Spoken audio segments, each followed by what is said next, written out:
Hello students. Kinetic theory of ഗ്യാസിലെ NEET related questions നമുക്ക് ഈ വീഡിയോയിലൂടെ കവർ ചെയ്യാം. അപ്പോൾ നീറ്റ് 2013 മുതൽ നമുക്ക് ചാപ്റ്ററിൻ്റെ വെയിറ്റേജ് നോക്കുകയാണെങ്കിൽ ഏകദേശം എല്ലാ വർഷവും ചോദ്യം ചോദിച്ചിട്ടുണ്ട്. ഒരു വർഷവും എക്സാമിന് ചോദ്യം വരാണ്ട് നിന്നിട്ടില്ല. പക്ഷേ എന്നിരുന്നാലും വളരെ ചുരുക്കം വർഷങ്ങളിൽ മാത്രമേ 2 ക്വസ്റ്റ്യൻസ് നമ്മൾ കണ്ടിട്ടുള്ളൂ. ഇപ്പോൾ 2013 2 ക്വസ്റ്റ്യൻസ് ഉണ്ട്, 16 ഫേസ് 2 2 ക്വസ്റ്റ്യൻസ് ഉണ്ട്, അതേപോലെ ലാസ്റ്റ് 2020 2 ക്വസ്റ്റ്യൻ ഉണ്ട്. ഇപ്പോൾ 2020 നോക്കുകയാണെങ്കിൽ 2 ക്വസ്റ്റ്യൻസും ഡയറക്റ്റ് ക്വസ്റ്റ്യൻ ആണ്. കാര്യമായിട്ട് നമുക്കൊന്നും ചെയ്യാനില്ലാത്ത വളരെ എളുപ്പമുള്ള 2 ക്വസ്റ്റ്യൻസ് ആയിരുന്നു. ബാക്കി എല്ലാ വർഷവും അതേപോലെ 2018 ബാക്കിയൊക്കെ നമുക്ക് ഓരോ ക്വസ്റ്റ്യൻസ് ആണ്. അപ്പോൾ നിങ്ങൾക്ക് ഇൻ ആവറേജ് നമുക്ക് പറയുകയാണെങ്കിൽ ഒരു ക്വസ്റ്റ്യൻ എന്ത് ചെയ്യാം, ഈ ചാപ്റ്ററിന് നമുക്ക് എന്ത് ചെയ്യാം, എക്സ്പെക്ട് ചെയ്യാം. ഓക്കെ, ഇനി അതെല്ലാം മാക്സിമം ലെവലിൽ വരികയാണെങ്കിൽ 2, അതിൻ്റെ അപ്പുറത്തേക്ക് നമുക്ക് എന്ത് ചെയ്യാൻ പറ്റില്ല, എക്സ്പെക്ട് ചെയ്യാൻ പറ്റില്ല. അപ്പോൾ എല്ലാ വർഷവും ചോദ്യം ഉള്ളത് കൊണ്ട് ചോദ്യം ഇല്ല എന്ന് പറയാൻ പറ്റില്ല. ചില ചാപ്റ്റേഴ്സിലൊക്കെ ചോദ്യങ്ങൾ തുടർച്ചയായിട്ടുള്ള വർഷങ്ങൾ ചോദിക്കാണ്ടിരിക്കാറുണ്ട്. പക്ഷേ ഇവിടെ എല്ലാ വർഷവും നമുക്ക് ക്വസ്റ്റ്യൻസ് കാണുന്നുണ്ട്. ഓക്കെ, അപ്പോൾ ഇതാണ് കൈനറ്റിക് തിയറി ഓഫ് ഗ്യാസിൻ്റെ ക്വസ്റ്റ്യൻ്റെ അനാലിസിസ്. അപ്പോൾ ഇനി നമുക്ക് ഡയറക്റ്റ്ലി ക്വസ്റ്റ്യനിലേക്ക് പോകാം. അപ്പോൾ ഒരു ക്വസ്റ്റ്യൻ എന്ന് വെച്ച് കഴിഞ്ഞാലും ആ ഒരു ക്വസ്റ്റ്യൻ ആണെങ്കിലും അത് ഇമ്പോർട്ടൻ്റ് ആണ്. അപ്പോൾ നമുക്ക് ക്വസ്റ്റ്യൻസ് ഏതൊക്കെയാണെന്ന് നോക്കി നോക്കാം. സോ 2020 ചോദ്യമാണ്, ഡയറക്റ്റ് ഫോർമുലയാണ് അവർ ചോദിച്ചിട്ടുണ്ടായിരുന്നത്. 2020 ചോദിച്ച 2 ക്വസ്റ്റ്യനും ഡയറക്റ്റ് ക്വസ്റ്റ്യൻ ആയിരുന്നു. ഇതെന്താണ്? The mean free path for A gas with molecular diameter d and number density n can be expressed as. അപ്പോൾ ഡയറക്റ്റ് നമുക്ക് മീൻ എന്താ അറിയാം, മീൻ ഫ്രീ പാത്തിൻ്റെ ഫോർമുല അറിയാം. അപ്പോൾ മീൻ ഫ്രീ പാത്ത് എന്താണെന്ന് എല്ലാവർക്കും അറിയാലോ. എന്താണ് മീൻ ഫ്രീ പാത്ത് എന്ന് വെച്ച് കഴിഞ്ഞാൽ, ഒരു 2 ആറ്റംസ് അല്ലെങ്കിൽ മോളിക്യൂൾസ് കൊളൈഡ് ചെയ്യുന്നതിന് മുമ്പായിട്ട് അത് ട്രാവൽ ചെയ്ത, അല്ലേ, ഈച്ച് സക്സസീവ് കൊളീഷന് മുമ്പ് അത് ട്രാവൽ ചെയ്ത ആവറേജ് ഡിസ്റ്റൻസിനെയാണ് നമ്മൾ മീൻ ഫ്രീ പാത്ത് എന്ന് വിളിക്കുന്നത്. മീൻ ഫ്രീ പാത്തിൻ്റെ ഇക്വേഷൻ നമ്മൾ പഠിക്കാറുണ്ട്, അല്ലേ? എന്താ മീൻ ഫ്രീ പാത്തിൻ്റെ equation? Mean free path is equal to 1 divided by √2n pi d², which means that option B ആണ് കറക്റ്റ് ആൻസർ. ഓക്കെ, അങ്ങനെ ഇതിൽ ഡയറക്റ്റ് ഫോർമുല ചോദിച്ചിട്ടുണ്ടായിരുന്നു. പല എക്സാമുകളിലും മീൻ ഫ്രീ പാത്തും അതേപോലെ തന്നെ മോളിക്കുലർ ഡയമീറ്ററും എങ്ങനെ റിലേറ്റ് ചെയ്തിട്ടുണ്ട്, അതേപോലെ നമ്പർ ഡെൻസിറ്റി എങ്ങനെ റിലേറ്റ് ചെയ്തിട്ടുണ്ട്. ഒരു തവണ എക്സാമിന് ചോദിച്ചിട്ടുണ്ടായിരുന്നു നമ്പർ ഡെൻസിറ്റിയുമായിട്ട് എങ്ങനെയാണ് റിലേറ്റ് ചെയ്തിട്ടുള്ളതെന്ന്. അപ്പോൾ എത്രയാണ്? ഇൻവേഴ്സ്ലി പ്രപ്പോർഷണൽ ടു n ആണല്ലോ. അതേപോലെ ഡെൻസിറ്റിക്ക് എങ്ങനെയാണ്? ഇൻവേഴ്സ്ലി പ്രപ്പോർഷണൽ ടു ഡെൻസിറ്റിയുടെ സ്ക്വയർ ആണ്. അപ്പോൾ ഈ ഒരു എളുപ്പമുള്ള ചോദ്യമാണ് 2020 ഉണ്ടായിരുന്നത്. അതേപോലെ 2020 വേറെ ചോദ്യമാണ്. ഇതും ഡയറക്റ്റ് ഫോർമുലയാണ്, നമ്മളൊക്കെ ബൈഹാർട്ട് ചെയ്യുന്ന ഫോർമുലയാണ്. The average thermal energy for a mono atomic gas is. അപ്പോൾ എത്രയാണ് ഇതിൻ്റെ ആൻസർ വരുന്നത്? ദ ഓപ്ഷൻ ബി അല്ലേ കറക്റ്റ് ആൻസർ, 3/2 kBT അല്ലേ. ഇത് ഡയറക്റ്റ് ഫോർമുലയാണ്. നമ്മൾ NCERT ബേസിക് അറിയാവുന്നവർക്ക് തന്നെ അറിയാവുന്നതാണ്. നമ്മൾ സ്റ്റാൻഡേർഡ് ആയിട്ട് പഠിക്കുന്ന ഒരു ഫോർമുലയാണ്, അല്ലേ. അപ്പോൾ ഇത്രയും എളുപ്പമുള്ള ചോദ്യമായിരുന്നു കഴിഞ്ഞ വർഷം ചോദിച്ചിട്ടുണ്ടായിരുന്നത്. KB എന്ന് പറഞ്ഞാൽ അറിയാലോ, ബോൾട്സ്മാൻ കോൺസ്റ്റന്റ് ആണ് കേട്ടോ. So the average thermal energy for a mono atomic gas is 3/2 kBT. അപ്പോൾ ഈ 2 ക്വസ്റ്റ്യൻ ആയിരുന്നു റീസെൻ്റ്ലി കഴിഞ്ഞ വർഷം ചോദിച്ചിട്ടുണ്ടായിരുന്നത്. ഇനി 2019 ഫേസ് 2 എക്സാമിലെ ചോദ്യം, ദ വാല്യൂ ഓഫ് ഗാമ. അപ്പോൾ ഗാമ എന്ന് വെച്ച് കഴിഞ്ഞാൽ CP/CV ആണ്. അത് hydrogen, helium and another ideal di atomic gas X. Okay, എന്താന്ന് പറഞ്ഞിട്ടുണ്ട്, ബ്രാക്കറ്റിൽ എന്ത് പറഞ്ഞിട്ടുണ്ട്? Whose molecules are not rigid but have an additional vibrational mode are respectively equal to. അപ്പോൾ ഇവരുടെയൊക്കെ എന്താ ചോദിച്ചിട്ടുള്ളത്? ഗാമ വാല്യൂ ആണ് ചോദിച്ചിട്ടുള്ളത്. അപ്പോൾ ഇതിൽ എല്ലാത്തിൻ്റെയും ഓപ്ഷൻസ് തന്നിട്ടുണ്ട്. അപ്പോൾ ഈ ഒരു ക്വസ്റ്റ്യൻ ചെയ്യണമെന്നുണ്ടെങ്കിൽ നമുക്ക് ഇതും ഏറ്റവും എളുപ്പമുള്ള ഒരു ചോദ്യമാണ്. ബേസിക് ആയിട്ട് ഒരു കാര്യം, നമുക്ക് CP വാല്യൂം അതേപോലെ CV വാല്യൂ ഗാമ ഒക്കെ കാണാനുള്ള ഷോർട്ട് കട്ട് അറിയില്ലേ? ഓക്കെ, അപ്പോൾ ആ ഷോർട്ട് കട്ട് വെച്ച് കഴിഞ്ഞാൽ നമുക്ക് എന്ത് ചെയ്യാൻ പറ്റും? എളുപ്പത്തിൽ ചെയ്യാൻ പറ്റും. ഇപ്പോൾ ഗാമ കണ്ടുപിടിക്കാനുള്ള ഒരു ഷോർട്ട് കട്ട് ഇക്വേഷൻ ഉണ്ടായിരുന്നു. എന്താണ്? 1 + 2/f. Okay, CP വാല്യൂം CV value അതേപോലെ ഗാമയൊക്കെ ബൈഹാർട്ട് ചെയ്യേണ്ട ആവശ്യമില്ല. നമുക്ക് തന്നെ അത് കണ്ടുപിടിക്കാൻ എന്തുണ്ട്? ഷോർട്ട് കട്ട് ഇക്വേഷൻസ് ഉണ്ട്. ഗാമ കണ്ടുപിടിക്കാനുള്ള ഷോർട്ട് കട്ട് ഫോർമുല എന്താണ്? Gamma is equal to 1 + 2/f. നമുക്ക് ശരിക്കും ഈ ഒരു ക്വസ്റ്റ്യനിൽ ഗാമയുടെ വാല്യൂ മാത്രം മതി. എന്നിരുന്നാലും ഇതിൻ്റെ CP വാല്യൂ CV വാല്യൂ ഒക്കെ ഓർത്ത് വെച്ചോളൂ. CP കണ്ടുപിടിക്കാനുള്ള short cut idea, specific heat capacity at constant pressure, അല്ലേ, molar specific capacity at constant pressure is equal to 1 + f/2 × r ആണ് CP കണ്ടുപിടിക്കാനുള്ളത്. ഓക്കെ, അതേപോലെ CVയുടെ ഫോർമുല എന്ന് വെച്ച് കഴിഞ്ഞാൽ f/2 × r ആണ്. ഇത് രണ്ടും കൂടി ഡിവൈഡ് ചെയ്യുമ്പോൾ CP/CV ചെയ്യുമ്പോഴാണ് നമുക്ക് ഗാമ കിട്ടുന്നത്. F എന്ന് വെച്ച് കഴിഞ്ഞാൽ number of degrees of freedom. ഇനി ആദ്യമായിട്ട് നമുക്ക് എന്താ കണ്ടുപിടിക്കേണ്ടതിൽ? ഫോർ ഹൈഡ്രജൻ, അല്ലേ. ഹൈഡ്രജൻ എന്ന് വെച്ച് കഴിഞ്ഞാൽ ഡൈ ആറ്റോമിക് ആണ്. നമ്മൾ പഠിക്കാറുണ്ട് മോണോ ആറ്റോമിക്കിന് number of degrees of freedom 3 ആണ്. കാരണം ട്രാൻസ്ലേഷണൽ ഡിഗ്രീസ് ഓഫ് ഫ്രീഡം മാത്രമേ ഉണ്ടാവുന്നുള്ളൂ. അതേപോലെ തന്നെ ഡൈ ആറ്റോമിക്കിൻ്റെ കേസിൽ number of degrees of freedom 5 ആണ്. കാരണം 3 ട്രാൻസ്ലേഷനും 2 റൊട്ടേഷണലും. സോ ഇൻ ടോട്ടൽ എത്ര ഉണ്ടാവും? 5. വൈബ്രേഷൻ ഉണ്ടാവാറില്ല. അപ്പോൾ എന്താണ്? ഹൈഡ്രജൻ ഡൈ ആറ്റോമിക് ആണ്. അപ്പോൾ എഫ് ഈസ് ഈക്വൽ ടു എത്രയാണ്? 5 ആണ്. അപ്പോൾ ഇവിടെ സബ്സ്റ്റിറ്റ്യൂട്ട് ചെയ്യുന്ന സമയത്ത് നമുക്ക് എത്ര കിട്ടും? 1 പ്ലസ് ഗാമയല്ല നമുക്ക് കണ്ടുപിടിക്കേണ്ടത്. ഇത് രണ്ടും ഞാൻ കൂടെ പറഞ്ഞു എന്നേ ഉള്ളൂ, ഓർത്ത് വെക്കാൻ. ഗാമ എന്ന് വെച്ച് കഴിഞ്ഞാൽ 1 പ്ലസ് 2/5. അപ്പോൾ ഹൈഡ്രജൻ്റെ എത്ര കിട്ടും? 7 ഡിവൈഡഡ് ബൈ 5. അപ്പോൾ ഹൈഡ്രജൻ്റെ ഗാമ വാല്യൂ 7 ഡിവൈഡഡ് ബൈ 5 ആണ്. അതേപോലെ അടുത്തത് ആരുടെയാണ്? ഹീലിയം. ഹീലിയം എന്ന് വെച്ച് കഴിഞ്ഞാൽ മോണോ ആറ്റോമിക് ഗ്യാസ് ആണ്. For mono atomic number of degrees of freedom is 3. അപ്പോൾ എത്ര വരും? 1 plus 2/3 that is equal to 5 divided by 3. So for helium this is hydrogen, this is helium. Helium it is 5 divided by 3 ആണ്. And finally for what? ഒരു x എന്ന് പറഞ്ഞ ഒരു molecule തന്നിട്ടുണ്ട് അല്ലേ, ഒരു എക്സ് എന്ന് പറഞ്ഞ ഒരു ഗ്യാസ് തന്നിട്ടുണ്ട്. എന്താ ഗ്യാസിൻ്റെ പ്രത്യേകത? ഇറ്റ്സ് ഡൈ ആറ്റോമിക് ഗ്യാസ് എന്ന് പറഞ്ഞു. ഡൈ ആറ്റോമിക് ആണെങ്കിൽ number of degrees of freedom എത്രയാണ്? 5 ആണ്. പക്ഷേ അതിൻ്റെ കൂടെ തന്നെ വേറൊരു കാര്യം കൂടി അവർ പറയുന്നുണ്ട്, whose molecules are not rigid. അതിൻ്റെ മോളിക്യൂൾസ് എന്തല്ല? റിജിഡ് അല്ല. അതിനെന്തുണ്ട്? ഒരു വൈബ്രേഷണൽ മോഡ് ഉണ്ട്. ഓക്കെ, വൈബ്രേഷണൽ മോഡ് ഉണ്ടെങ്കിൽ നമ്മൾ ഡിഗ്രീസ് ഓഫ് ഫ്രീഡം 2 ആഡ് ചെയ്യാറ്. മോണോ ഡൈ ആറ്റോമിക് ആണെങ്കിൽ number of degrees of freedom 5 ആണ്. ഇനി അതിൻ്റെ അഡീഷണൽ ആയിട്ട് വൈബ്രേഷനിലും കൂടി ഉണ്ട്. ഒരു വൈബ്രേഷൻ ഉണ്ടെന്ന് വെച്ച് കഴിഞ്ഞാൽ നമ്മൾ 2 ആഡ് ചെയ്യും. എപ്പോഴും അങ്ങനെയാണ്. കാരണം വൈബ്രേഷൻ എന്ന് വെച്ച് കഴിഞ്ഞാൽ വൈബ്രേഷനുമായി വൈബ്രേറ്റ് ചെയ്യുന്ന സമയത്ത് അതിന് കൈനറ്റിക് എനർജി ഉണ്ടാവും.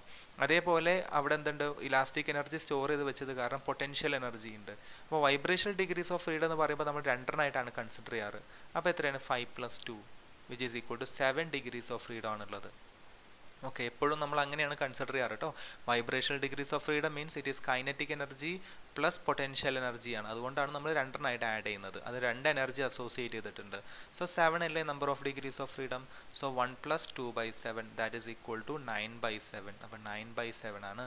അപ്പോൾ ഏതാ കറക്റ്റ് ആൻസർ? ആദ്യം 7/5, പിന്നെ 5/3, പിന്നീട് 9/7. അപ്പോൾ ഓപ്ഷൻ എ അല്ലേ കറക്റ്റ് ആൻസർ വരുന്നത്. അപ്പോൾ ഈ നീറ്റ് എക്സാമിൻ്റെ ക്വസ്റ്റ്യൻസ് ചെയ്യുന്ന സമയത്ത് കൈനറ്റിക് തിയറിയിൽ വളരെ എളുപ്പമുള്ള ബേസിക് ആയിട്ടുള്ള ക്വസ്റ്റ്യൻസ് മാത്രമേ ചോദിക്കുന്നുള്ളൂ. അപ്പോൾ ഈ ഒരു ചാപ്റ്ററിൽ നിന്ന് ക്വസ്റ്റ്യൻ നിങ്ങൾക്ക് വന്നു കഴിഞ്ഞ് കഴിഞ്ഞാൽ എളുപ്പത്തിൽ ചെയ്യാൻ പറ്റും. അപ്പോൾ ചാപ്റ്റർ സ്കിപ്പ് ചെയ്യാണ്ട് വളരെ പ്രോപ്പറായിട്ട് വായിക്കാൻ ശ്രദ്ധിക്കണം. Next question is NEET 2019. ഇത് ക്വസ്റ്റ്യൻ വായിക്കുമ്പോഴേ നമുക്ക് ആൻസർ കിട്ടും. Increase in temperature of a gas filled in a container would lead to അല്ലേ. അതായത് ടെമ്പറേച്ചർ കൂടുമ്പോൾ കൈനറ്റിക് എനർജി കൂടുമെന്ന് എല്ലാവർക്കും അറിയാവുന്ന കാര്യമല്ലേ.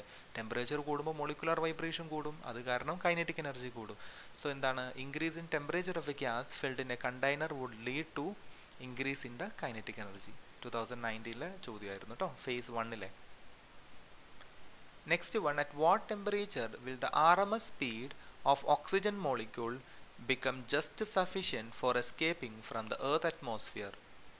ഓക്കെ, അപ്പോൾ ഇവരെന്തൊക്കെ തന്നിട്ടുണ്ട്? മാസ് ഓഫ് ഓക്സിജൻ മോളിക്യൂൾ തന്നിട്ടുണ്ട്. ബോൾസ്മാൻ കോൺസ്റ്റൻ്റ് ഒന്നും നിങ്ങൾ വാല്യൂ എപ്പോഴും പ്രതീക്ഷിക്കരുത്, ബൈ ഹാർട്ട് ചെയ്യണം. ഈ ക്വസ്റ്റ്യൻ അവർ തന്നിട്ടുണ്ട് 1.38 × 10⁻⁻23. ഓക്കെ, അപ്പോൾ നമുക്ക് എന്ത് കണ്ടുപിടിക്കണം? ടെമ്പറേച്ചറാണ് കണ്ടുപിടിക്കേണ്ടത്. ഓക്കെ, ഏത് ടെമ്പറേച്ചറിലാണ് ഓക്സിജൻ മോളിക്യൂൾ എർത്തിൻ്റെ അറ്റ്മോസ്ഫിയർ വിട്ട് പുറത്തേക്ക് പോകാന്നുള്ളത്. ഓക്കെ, അപ്പോൾ ഈ ഒരു ക്വസ്റ്റ്യൻ ഡിസ്കസ് ചെയ്യുമ്പോൾ ഒരു ക്വസ്റ്റ്യൻ നമുക്ക് ചിലപ്പോൾ ഇതേ ക്വസ്റ്റ്യൻ തന്നെ ചോദിക്കണം എന്നില്ല, എന്തെങ്കിലും മാറ്റമൊക്കെ ഉണ്ടാവും. അപ്പോൾ നമ്മൾ എന്താണ് ഇതിൽ RMS സ്പീഡ് പറയുന്നത് കൊണ്ട് RMS സ്പീഡിൻ്റെ ഫോർമുലാസൊക്കെ ഒന്ന് റീകളക്ട് ചെയ്യാം.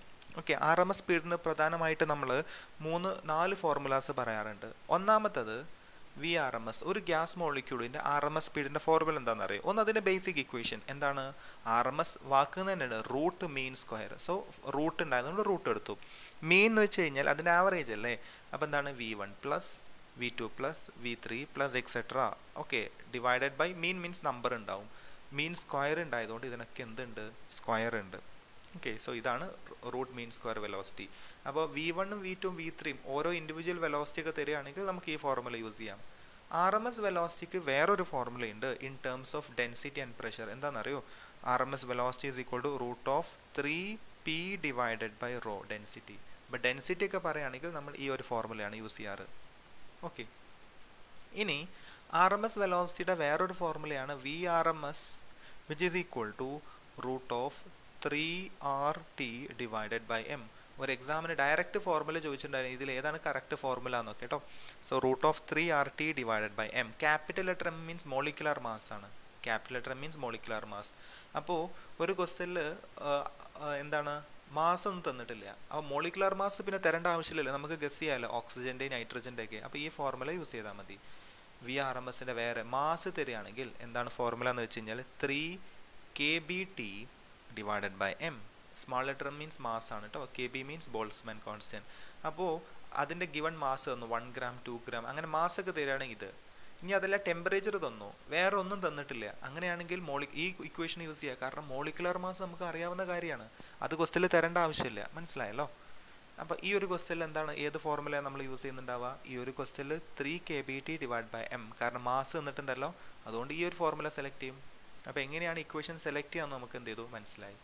ഇനി ഇതിൽ സബ്സ്റ്റിറ്റ്യൂട്ട് ചെയ്താൽ പോരെ. അപ്പോൾ ഞാൻ വാല്യൂസൊക്കെ സബ്സ്റ്റിറ്റ്യൂട്ട് ചെയ്യാം.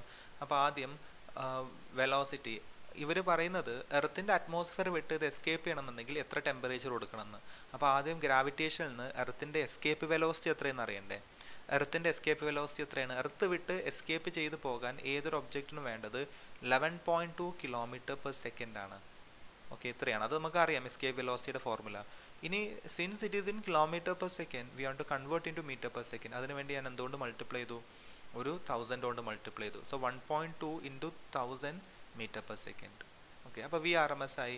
So VRMS we can write 11200 which is equal to √3 into KBയുടെ വാല്യൂ തന്നിട്ടുണ്ട് 1.38 into 10⁻⁻23 divided by into temperature വേണമല്ലോ അല്ലേ. ആ ടെമ്പറേച്ചർ അല്ലേ നമുക്ക് അറിയാത്തത്. ഇൻറ്റു ടെമ്പറേച്ചർ ഡിവൈഡ് ബൈ എമ്മും തന്നിട്ടുണ്ട്. എം എത്രയാണ്? 2.76 ഇൻറ്റു 10⁻⁻26. ഓക്കെ, ഇനി ഇതെന്ത് ചെയ്യാം? രണ്ട് സൈഡും സ്ക്വയർ ചെയ്യാം. രണ്ട് സൈഡും സ്ക്വയർ ചെയ്യുമ്പോൾ ഈ റൂട്ട് പോകും, ഇവിടെ എന്ത് വരും? ഒരു സ്ക്വയർ വരും. ഓക്കെ, ഇനി ബാക്കി നമുക്ക് എന്ത് ചെയ്യാൻ പറ്റും? സോൾവ് ചെയ്യാവുന്നല്ലേ ഉള്ളൂ. ഇത് സോൾവ് ചെയ്ത് കഴിഞ്ഞ് കഴിഞ്ഞാൽ ബാക്കി ഇനി കാൽക്കുലേഷൻ പാർട്ട് മാത്രമേ ബാക്കിയുള്ളൂ. സോൾവ് ചെയ്ത് കഴിഞ്ഞാൽ നമുക്ക് temperature is equal to 8.360 into 10⁴ Kelvin എന്ന ആൻസർ കിട്ടും. Okay, that is option B. Second option is the correct answer. അപ്പോൾ ഈ ഒരു ക്വസ്റ്റ്യന് നമുക്ക് എന്തൊക്കെ മനസ്സിലായി? RMS വെലോസിറ്റിയുടെ ഇക്വേഷൻസ് എല്ലാം മനസ്സിലായി, ഇക്വേഷൻ എങ്ങനെ നമുക്ക് സെലക്ട് ചെയ്യാമെന്ന് മനസ്സിലായി, അതേപോലെ എസ്കേപ്പ് വെലോസിറ്റി ഓഫ് എർത്തും. ഓക്കെ, അപ്പോൾ ഓരോ ക്വസ്റ്റ്യനും ഒരുപാട് കാര്യങ്ങൾ നമ്മൾ എന്ത് ചെയ്യുന്നുണ്ട്? പഠിക്കുന്നുണ്ട്. Okay,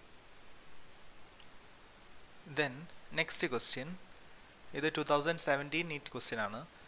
A gas mixture consist of 2 moles of oxygen and 4 moles of argon at temperature T. Neglecting all vibrational modes, the total internal energy of the system. അപ്പോൾ നമുക്ക് എന്ത് കണ്ടുപിടിക്കണം? ടോട്ടൽ ഇൻറ്റേർണൽ എനർജി കണ്ടുപിടിക്കണം. അപ്പോൾ ടോട്ടൽ ഇൻറ്റേർണൽ എനർജി കണ്ടുപിടിക്കാനുള്ള formula അറിയുണ്ടാകും. അറിയാത്തവർക്ക് വേണമെങ്കിൽ not ചെയ്ത് വെച്ചോളൂ. നമുക്ക് ഇൻ ടേംസ് ഓഫ് ബോൾട്സ്മാൻ കോൺസ്റ്റൻറ്റും പറയാൻ പറ്റും, അതേപോലെ തന്നെ യൂണിവേഴ്സൽ ഗ്യാസ് കോൺസ്റ്റൻറ്റ്. ഇവിടെയൊക്കെ ആറിൻ്റെ ടേമിലാണ് കൊണ്ട്, അപ്പോൾ രണ്ടിൻ്റെയും ടേംസിൽ നമുക്ക് എഴുതാം. അപ്പോൾ total internal energy is equal to total internal energy we can write as which is equal to NF/2 kBT. NF/2 kBT. Okay, ഇതാണ് ഇതിൻ്റെ ടേംസിൽ. N means total number of molecules ആണ് കേട്ടോ. N means total number of molecules. ഇത് ഏതിൻ്റെ ടേംസിലാണ് നമ്മൾ പറയാറ്? In terms of Boltzmann constant. ഇതേപോലെ തന്നെ നമുക്ക് എന്തിൻ്റെ ടേംസിലും പറയാം? യൂണിവേഴ്സൽ ഗ്യാസ് കോൺസ്റ്റൻറ്റ് ടേംസിലും പറയാം. ഓക്കെ, അപ്പോൾ എങ്ങനെയാണെന്ന് വെച്ച് കഴിഞ്ഞാൽ U is equal to N into F/2 RT. Okay, N into F/2 RT, where N is called total number of moles. N എന്ന് വെച്ച് കഴിഞ്ഞാൽ total number of moles ആണ്. F means number of degrees of freedom, R universal gas constant. ഇവിടെ options ഒക്കെ ആറിൻ്റെ ടേംസിലായതുകൊണ്ട് നമുക്ക് അങ്ങനെ എഴുതാം. അപ്പോൾ എന്തെല്ലാം പറഞ്ഞിട്ടുണ്ട്? A gas mixture consist of 2 oxygen molecule, 2 moles of oxygen, 4 moles of argon അല്ലേ. അപ്പോൾ ടോട്ടൽ എനർജി കിട്ടാൻ രണ്ടിൻ്റെയും കൂടി ആഡ് ചെയ്താൽ മതി. അപ്പോൾ നമുക്ക് ആദ്യം ഓക്സിജൻ്റെ നോക്കല്ലേ. So for oxygen U is equal to എത്രയും നമ്പർ ഓഫ് മോൾസ് എത്രയാണ്? 2 ആണ്. അപ്പോൾ ഞാൻ എന്ത് ചെയ്യാണ്? 2 കൊണ്ട് മൾട്ടിപ്ലൈ ചെയ്തു. സോ 2 ഇൻറ്റു, ഇനി അടുത്തത് എഴുതാനുള്ളത് F അല്ലേ. F means number of degrees of freedom. Oxygen എന്ന് വെച്ച് കഴിഞ്ഞാൽ അതൊരു ഡൈ ആറ്റോമിക് ആണ്, അതുകൊണ്ട് ഡൈ ആറ്റോമിക്കിന് number of degrees of freedom എത്രയാണ്? 5 അല്ലേ. സോ എന്ത് എഴുതാൻ പറ്റും? 5/2 RT. ഓക്കെ, അപ്പോൾ ഇത്രയാണ് ഏതിൻ്റെത്? ഓക്സിജൻ്റെ ടോട്ടൽ ഇൻറ്റേർണൽ എനർജി. അതേപോലെ തന്നെ ഇനി ഏതാണ് നമുക്ക്? ആർഗൺ. ആർഗൺ എന്ന് വെച്ച് കഴിഞ്ഞാൽ അതൊരു മോണോ ആറ്റോമിക് ആണ്. So U is equal to number of moles 4 ആണ്. F/2 RT. F means for mono atomic number of degrees of freedom എത്രയാണ് വരുന്നത്? 3 അല്ലേ? So 3/2 RT. ഈ രണ്ടും കൂടി ആഡ് ചെയ്ത് കഴിഞ്ഞാൽ ടോട്ടൽ കിട്ടില്ലേ? ഇവിടെ ഈ 2ഉം 2ഉം കട്ട് ചെയ്ത് പോകും. ഇവിടെ എത്രയുള്ളത്? 5 RT പ്ലസ് ഇവിടെ 4ഉം 2ഉം കട്ട് ചെയ്ത് പോയി 2 × 3 6 RT. So 5 RT plus 6 RT is equal to 11 RT. അപ്പോൾ എളുപ്പത്തിൽ നമുക്ക് ചെയ്യാൻ പറ്റും. സോ ഓപ്ഷൻ സി ആണ് കറക്റ്റ് ആൻസർ. അപ്പോൾ ഈ ഒരു ക്വസ്റ്റ്യൻ ചെയ്തപ്പോൾ നമുക്ക് ഇൻറ്റേർണൽ എനർജിയുടെ ഫോർമുല എന്ത് ചെയ്തു? മനസ്സിലായി. ഓക്കെ, അപ്പോൾ ഈ ഒരു ഫോർമുല ഇമ്പോർട്ടൻ്റ് ആണ്. In terms of Boltzmann constant ഞാൻ എക്സ്പ്ലെയിൻ ചെയ്തു, in terms of universal gas കോൺസ്റ്റൻറ്റും എക്സ്പ്ലെയിൻ ചെയ്തു. സോ 2017 മുതൽ 2020 വരെയുള്ള എല്ലാ കൈനറ്റിക് തിയറിയിലെ ക്വസ്റ്റ്യൻസ് നമ്മൾ എന്ത് ചെയ്തു? ഇപ്പോൾ കംപ്ലീറ്റ് ചെയ്തു.